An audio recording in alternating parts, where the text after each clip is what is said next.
میں پریویس اردو کی کلاس میں آپ کا استقبال ہے۔ میں گزشتہ دنوں پہلے پیپر سے متعلق شاعروں کی حیات اور خدمات پر گفتگو کر رہا تھا۔ آج سے میں سیکنڈ پیپر جو مثنوی اور نظم پر مشتمل ہے اس سے متعلق اپنی گفتگو کا آغاز کر رہا ہوں۔ سب سے پہلے مثنوی کی تعریف اور اس کے آغاز و ارتقاء پر گفتگو کروں گا۔ اس کے بعد آپ کے نصاب میں جو مثنویاں شامل ہیں، سحر البیان، گلزار نسیم، زہر عشق، ان پر اور ان کے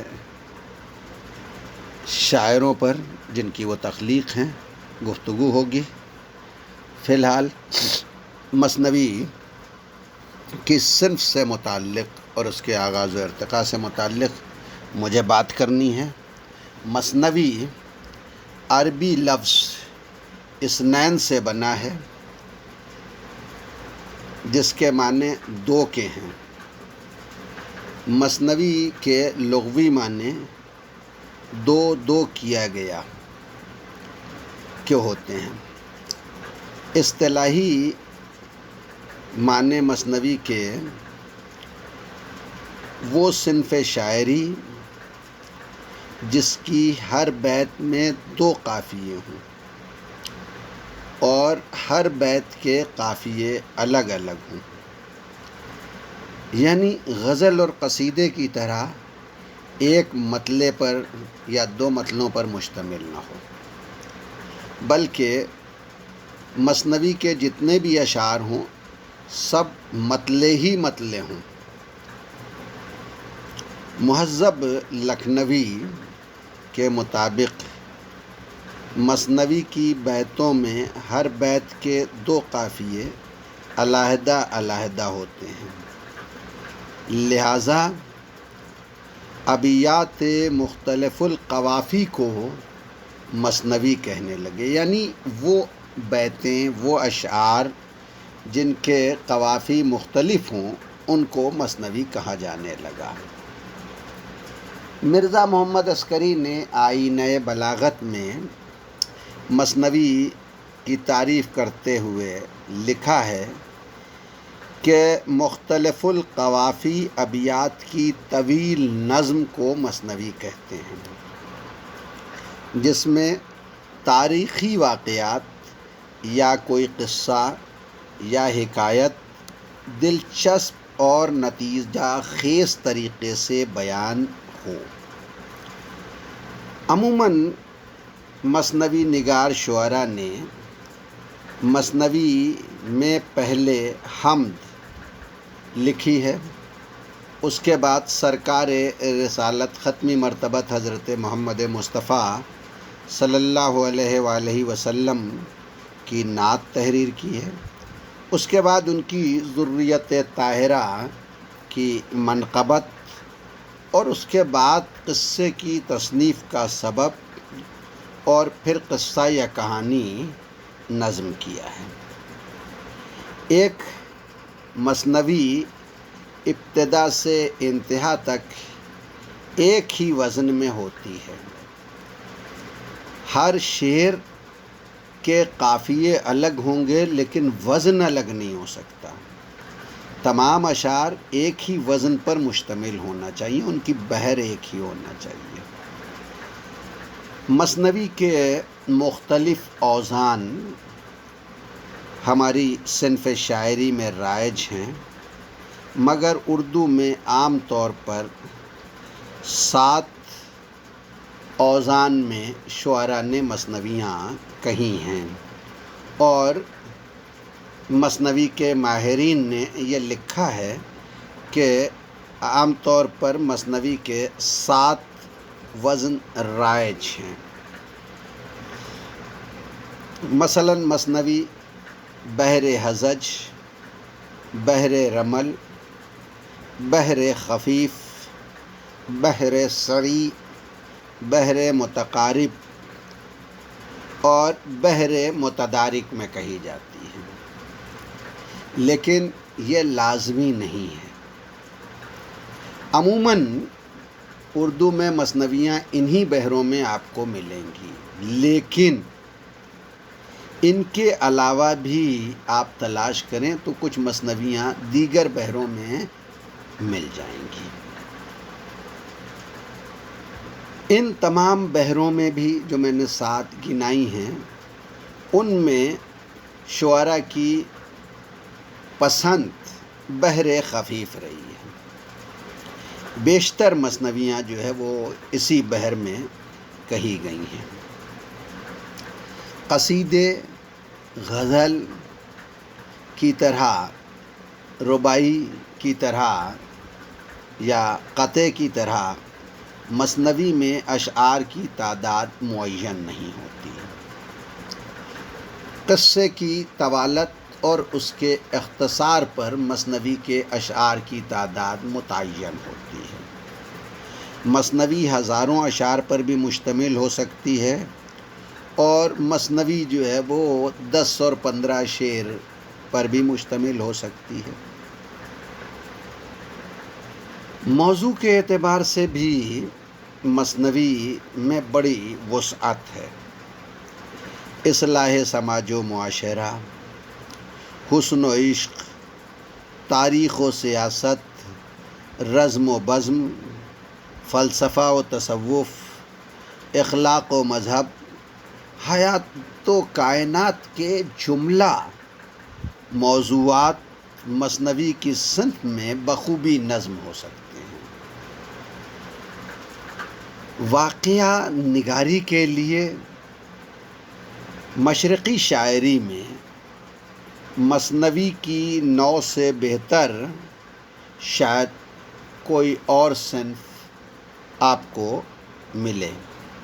میری نظر میں واقعہ نگاری کے لیے اس سے بہتر کوئی صنف موجود نہیں ہے۔ مثنوی کی صنف کی ایجاد کا فخر ایران کو حاصل ہے۔ ہماری اردو شاعری میں بیشتر اصناف فارسی اور عربی کے وسیلے سے اردو میں آئی ہیں۔ مثنوی بھی جو ہے وہ فارسی کے ذریعے اردو میں آئی۔ دکن میں جب اردو میں شعر گوئی کا آغاز ہوا تو دکن کے شعراء نے غزل کے بعد سب سے زیادہ اگر کسی صنف پر توجہ کی ہے تو وہ مثنوی کی صنف ہے۔ میں دکن کے مثنوی نگار شعراء جو گزرے ہیں اور انہوں نے جو مثنویاں تخلیق کی ہیں، نظم کی ہیں، ان پر چند لمحوں میں آپ سے گفتگو کروں۔ دکن میں بہمنی دور کے بعد جب دکن کی سلطنت مختلف حصوں میں تقسیم ہوتی ہے اور 5 سلطنتوں میں تقسیم ہوتی ہے، گولکنڈہ، بیجاپور، احمد نگر،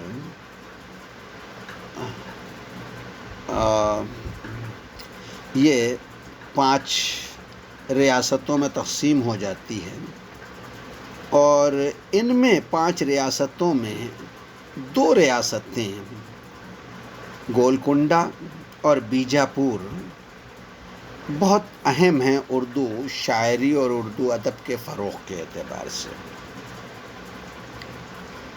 بیجاپور میں عادل شاہی سلطنت قائم ہوئی اور گولکنڈہ میں قطب شاہی سلطنت قائم ہوئی۔ ان دونوں سلطنتوں کے جو امراء اور رؤساء تھے، جو بادشاہ تھے، ان سب کو شعر و ادب اور فنون لطیفہ سے از حد دلچسپی تھی۔ اس لیے ان کے درباروں میں ہمیشہ شاعروں کا، صناعوں کا، فنکاروں اور ہنرمندوں کا ہجوم رہا۔ مجھے ظاہر سی بات ہے کہ شاعری کے حوالے سے بات کرنی ہے۔ عادل شاہی سلطنت میں پہلا مثنوی نگار جس کا میں ذکر کروں وہ اشرف، اس نے نوسرہار نام کی مثنوی لکھی جو واقعہ کربلا سے متعلق ہے۔ اشرف ہی کے دور کا دوسرا شاعر شاہ میران شمس العشاق ہے۔ اس نے 3 مثنویاں خوش نامہ، خوش نغز اور شہادت الحقیقت وغیرہ تحریر کی۔ ان مثنویوں میں شاہ میران شمس العشاق نے وہی زبان استعمال کی ہے جو اس وقت بیجاپور، گولکنڈہ، احمد نگر وغیرہ میں بولی جا رہی تھی اور جسے ہندی یا دکنی کے نام سے یاد کیا جاتا تھا۔ عادل شاہی خاندان کے بادشاہ ابراہیم عادل شاہ ثانی نے نورس کے عنوان سے ایک مثنوی تخلیق کی۔ اس کے ذریعے شاعری میں دلکشی و لطف کا خاص انداز پیش کیا۔ اس نے اس مثنوی میں راگ راگنیوں کی وضاحت پر زور دیا ہے اور زبان میں دکنی رنگ کے ساتھ ساتھ برج بھاشا، اودھی، راجستھانی اور مرہٹی کا اثر بھی بہت واضح طور پر محسوس کیا جا سکتا ہے۔ عادل شاہی دور کا ایک شاعر عبدل ہے۔ عبدل کی نظم ابراہیم نامہ پر دہلوی اور ہندوی زبان کا اثر بہت زیادہ گہرا ہے۔ یہ عبدل کی نظم ابراہیم عادل شاہ کی روزمرہ کی زندگی اور اس کی شخصیت سے متعلق ہے۔ اس مثنوی کی اہمیت اس لیے زیادہ ہے کہ اس میں عبدل نے اس دور کے رسم و رواج، دربار کے آداب، عمارت، اس زمانے میں رائج زیورات، لوگوں کے مشغلہ زندگی، سیر و شکار، ان تمام پہلوؤں کی دلکش مصوری اور ترجمانی کی ہے۔ عادل شاہی دور کا ایک اہم شاعر محمد نصرت نصرتی ہے۔ یہ فطری شاعر تھا۔ اسے شاعری کا خداداد ملکہ حاصل تھا۔ اسے عادل شاہ کے دربار سے ملک الشعراء کا خطاب بھی ملا تھا۔ اس کی شعری تصانیف میں مثنوی گلشن عشق، علی نامہ، تاریخ اسکندری اور کلیات نصرتی وغیرہ کا ذکر ملتا ہے۔ گلشن عشق 1659 عیسوی میں اس نے نظم کی۔ اس میں کنور منوہر اور مالتی کے عشق کا قصہ اس نے نظم کیا ہے، جبکہ علی نامہ میں جو 1666 میں اس نے نظم کی، عادل شاہ کی سوانح عمری بیان کی ہے۔ ان دونوں مثنویوں میں اس نے فطری مناظر اور رزمیہ واقعات کو نہایت خوبصورت انداز میں پیش کیا ہے۔ ہاشمی عادل شاہ کے دور کا دوسرا بہت اہم شاعر ہے، جس کا دیوان اور مثنوی یوسف زلیخا اس دور کی اہم تصانیف میں شمار کی جاتی ہیں۔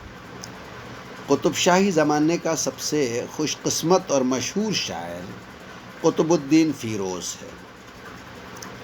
دیکھیے، یہ میں نے عادل شاہی دور کے شعراء اور ان کی مثنویوں کا ایک مختصر خاکہ آپ کے سامنے پیش کیا ہے۔ اب میں عادل شاہی خاندان کے بعد قطب شاہی خاندان یعنی گولکنڈہ میں جو مثنویاں کہی گئیں اور جو شاعر گولکنڈہ سلطنت سے وابستہ تھے اور جنہوں نے مثنویاں لکھیں ان کا ذکر کرنے جا رہا ہوں. اور اس سلسلے میں پہلا نام میں نے آپ کے سامنے قطب الدین فیروز کا جو ہے وہ لیا. اس کا شمار گولکنڈہ کے استاد شعراء میں ہوتا ہے. اس کی مثنوی پرتنامہ کو اس اعتبار سے جو ہے وہ اہمیت حاصل ہے کہ بعد میں اس کے بعد آنے والے تمام شعراء نے اس مثنوی کی بہت تعریف کی ہے اور بہت اسے سراہا ہے.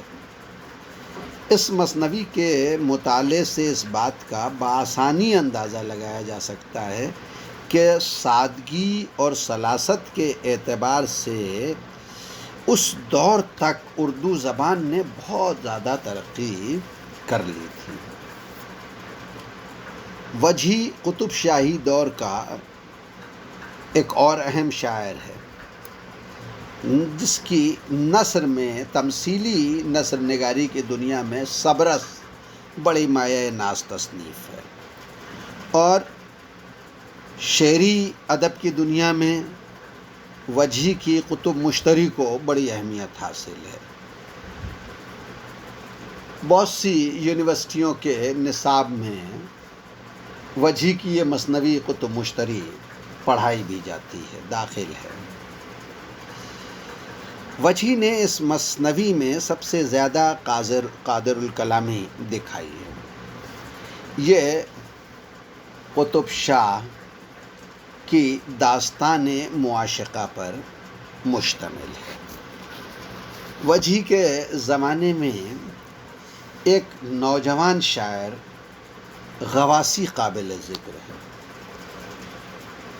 کیوں؟ اس لیے کہ اس عہد میں غواصی کے فن کا چرچا بڑی تیزی سے پھیلنے لگا اور اس کے کمال کی اٹھان ایسی تھی کہ وجہی باوجود بزرگی اور شاہی سرپرستی کے اس سے رشک و حسد کرنے لگا.